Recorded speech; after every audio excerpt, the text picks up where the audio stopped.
for Bengal, shame for India, shame for humanity. In 2012 it was justice for Nirbhaya. In 2024 it is justice for Abhaya. चश्मे को कूटा गया जिसके वजह से आंखों से खून क्या निकल उसकी गया। हालत हुई होगी 8 और 9 अगस्त की दरमियानी रात We will take this to the world and we will get rid of Mamata Banerjee. हजारों के संख्या में ये मॉब आया है, हम लोग पे अटैक भी किया है।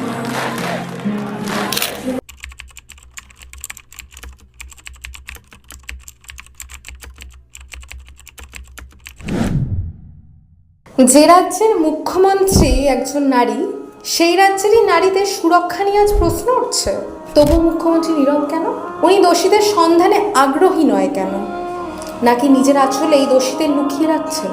যেখানে এত মানুষের ঘুম উড়ে গেছে অভয়াকে সুবিচার দেওয়ার জন্য এবং ধর্ষকদের বিরুদ্ধে প্রতিবাদে সোচ্চার হয়ে রাত দখল করছে, আর মাননীয় মুখ্যমন্ত্রী উনি কি করছেন? নিজের কর্তব্য ভুলে গিয়ে মেয়েটার জন্য এখন শুধু 10 লাখ। বাহ, একবার ভেবে দেখুন তো, একজন মানুষের জীবনের মূল্য কি 10 লাখ হয়? উনি কি ভুলে গেছেন উনিও একজন নারী? এই সময়েও উনি রাজনৈতিক ভেদাভেদ নিয়ে মাথা ব্যথা করছেন। উনি কি পারবেন অভয়াকে ফিরিয়ে দিতে? পারবেন না।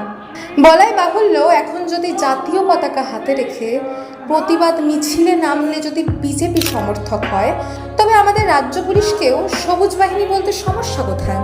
সেই সবুজ বাহিনী কি করছে? প্রমাণ লোপাটে সাহায্য, আর পাশাপাশি ক্ষুব্ধ অসহায় বিদ্রোহকারীদের দমন।